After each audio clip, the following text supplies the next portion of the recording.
Hi friends, host Derek here, talking with famous people, and this video is about your being typed by me. It's something that I do for people over the internet, and I charge for it. And I thought I'd have Opaloid ask me a couple questions about it because I think it's something that probably a lot of people might want to take advantage of, and something I want to do. So we decided to make this video about it. Opaloid? Yeah. Okay, well, I've been interested in MBTI for a while, and I'm unsure about my type.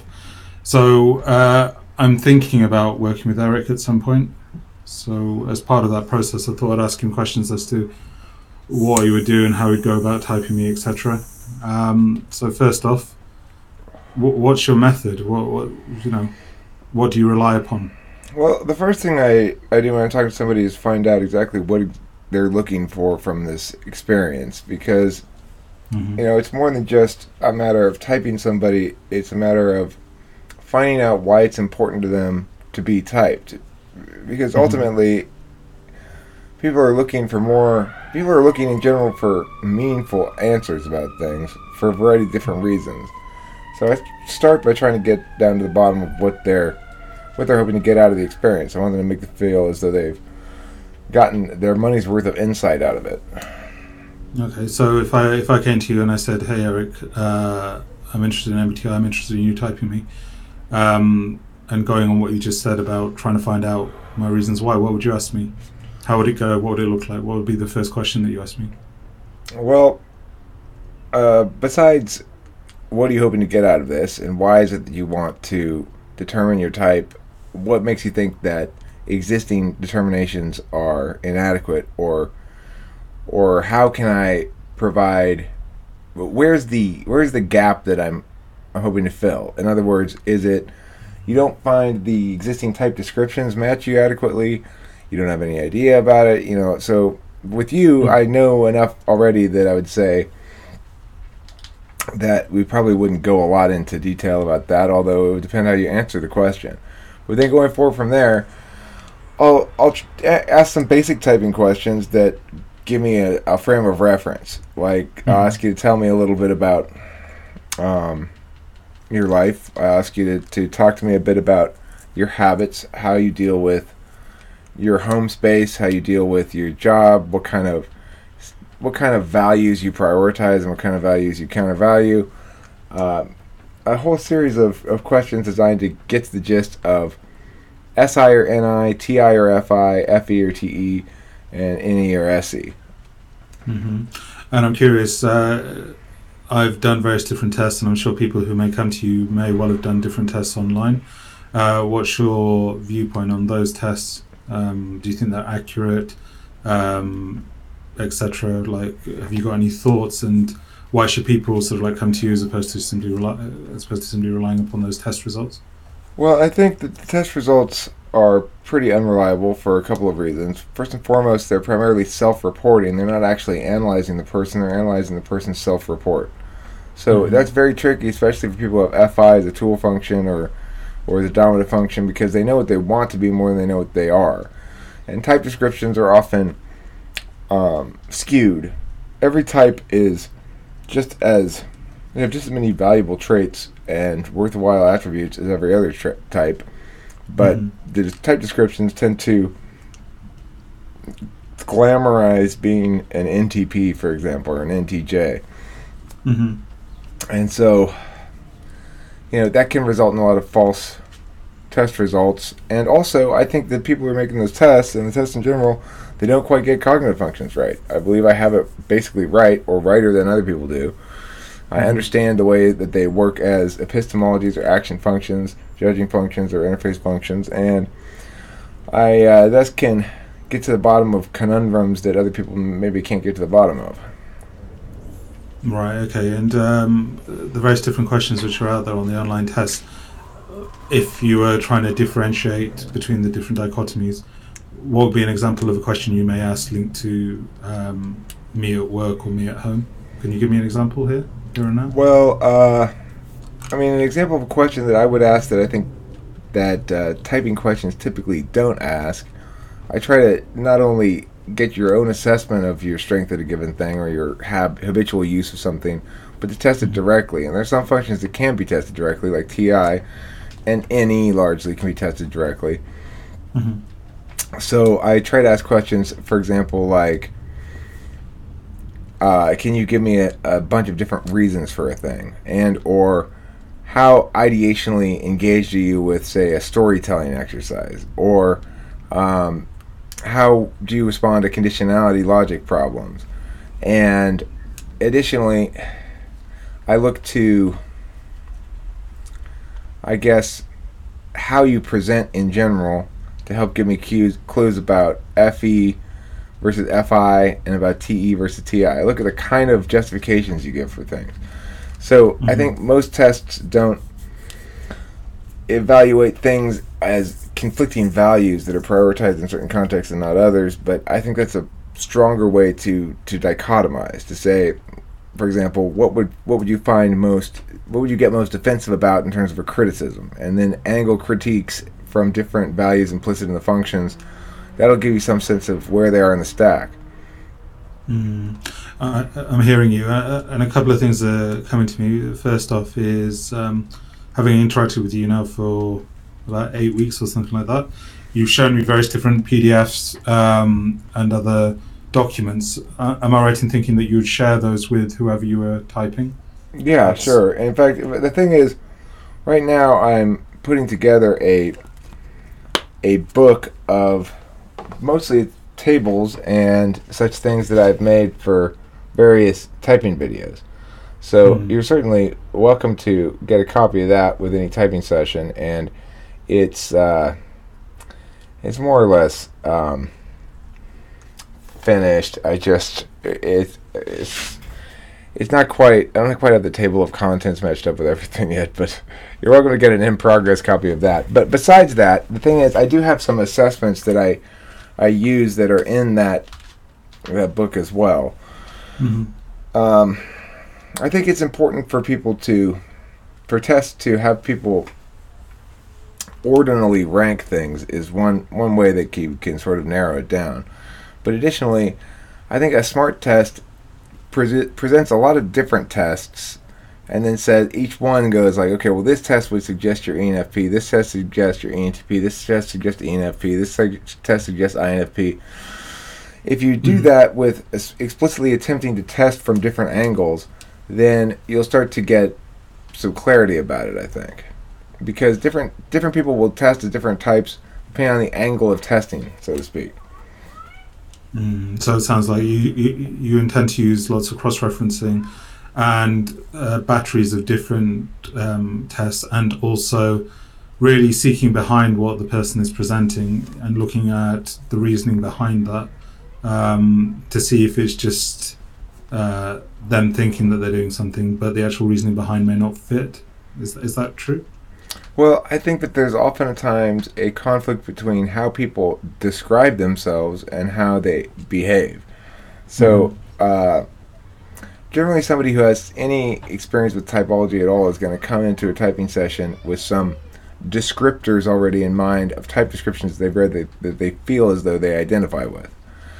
And whether or not they actually behave in accordance with those types of functions is another matter. For example, the other night we had an ENTJ come into the room who was quite sure and quite insistent he was an ENTP, and when I'd ask him questions, he'd give the answers that matched the ENTP type descriptions, but when I'd ask him for examples, he'd behave like an ENTJ.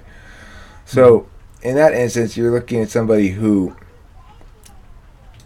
has mistaken the map for the territory.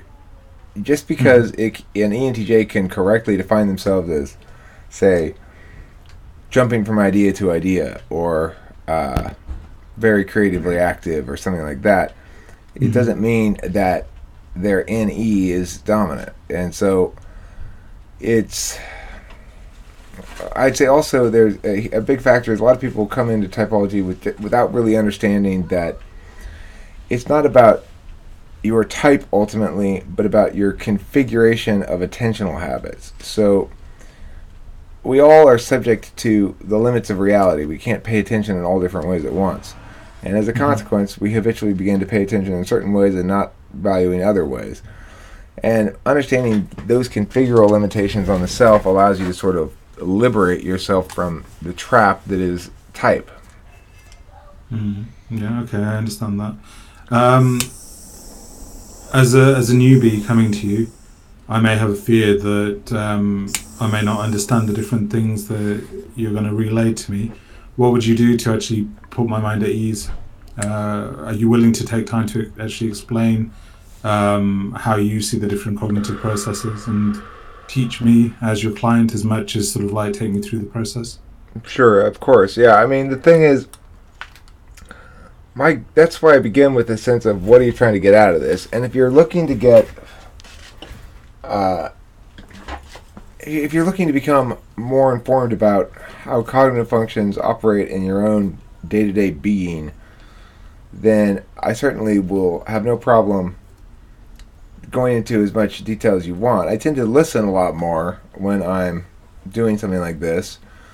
When I'm working with a client, whether it's for debate or for this, my attention is on the client. So when I see that people don't understand something or would prefer to have more clarification, then obviously that's what I provide. I am a teacher as well, so it's like, to the extent people want to get instruction and that sort of thing, I'm happy to provide it. But I'm careful, first and foremost, to keep things within the frame of what they're looking to get out of it. I think a lot of people ultimately are looking to get clarity about their destiny. You know, there's this basic division in life between being good, which is not doing bad, and being realized, which is doing what is meaningful. And people are often at a loss for how to do that which is meaningful in a world in which doing is hard and following through is hard, and maybe whatever things are hard for you and your type.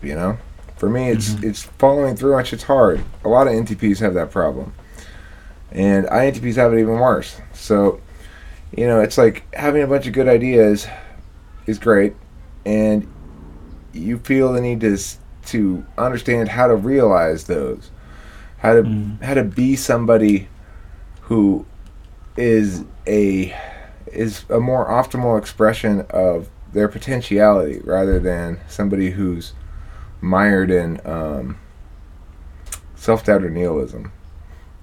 Okay, I hear you. And it's echoing at this time. Okay, 1 second, I'll just reload. And we'll continue. I've got a couple more questions. 1 sec.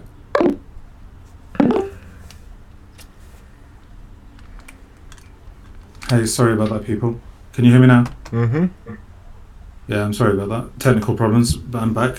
So the question that I was just about to ask you is, say I'm a potential client coming to you, and I say something along the lines of, I'm deeply attached to the idea that I'm an ISTJ, but here you are, Eric, saying that I'm an INFJ.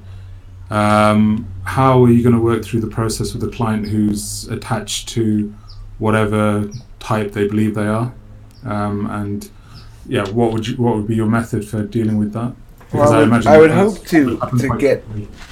to get into that issue early and determine that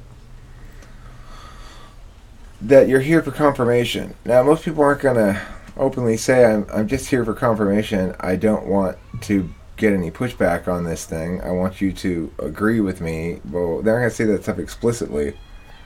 So, I think the key to that is, if I'm sensing that somebody is hoping to get these sort of answers, I'll try to get to the bottom of that. As to, if somebody's valuing highly those descriptors and not behaving in accordance with them, and then I think that's the issue that needs to be talked about, really. It's like there's some sort of attachment to a preconceived notion of self that may or may not be a self. Nobody's going to feel good about themselves striving to be an optimal form of something they're not. Mm-hmm. So I think that's worth talking about. Even if it gets no further than that, to discuss, what it means to embrace the self you are rather than some other self that one could describe oneself to others as. Yeah, okay. How's it going, And I'm Hey, curious. Colin, how you doing? My mom wants you. Okay. Go ahead, Opaloid. We'll finish this up, and I got to run inside and see what Ken wants. Okay, I'm curious. If I was to work with you, would you be offering any follow-up services or any other things that would help me sort of with the transitioning into getting used to my type and stuff like that? Well, I mean, the thing is, what I tend to suggest to anybody is, in addition to working with me, if they want to continue to discuss the ideas and stuff, to go into the room and see what other people think. And, a lot of people, there are a lot of isolated people as well who are looking for a meaningful engagement with other human beings. I would say the raw room in general can provide that for people. And so, I'm around a lot. Even if you may pay me to type you, to spend an hour working directly on you and having my full attention be on you and about why it is you express the way you do and my thoughts on that and what that indicates for oughts, like how one ought to be. I'm coming, Cam! I gotta go. Yeah, just to finish off for 2 seconds and just the question and the answer. You were mentioning a raw room. What raw room are you referring to? Appear.n/TWFP2. It's this community is where I met Opaloid and everybody else, and we try to be a good community of people who support each other and who generally everybody helps everybody else with the challenges of ontology, the challenges of being and having an identity and doing shit and all that kind of stuff that are implicit in living. And as somebody who's known Eric for a couple of months now, I'd highly recommend him as a person to work with. So thanks, Opaloid. There you go. I hope that was useful to any potential people who are interested in working with Eric. And please like, share, subscribe, comment, and also visit Eric's store. If you want to hire me, you can do so at the store, twfpcollectibles.com, or advisable, you get a $10 discount. It's $50 if you do it this way. Add me as a friend on Facebook, message me, and I'll shoot you a PayPal address. You can PayPal me directly, and we can meet like that. So I'm Eric Strauss, Temple City on Facebook. All right, thanks a lot. Don't forget to eat plenty of cheese, and Happy Easter. Bye.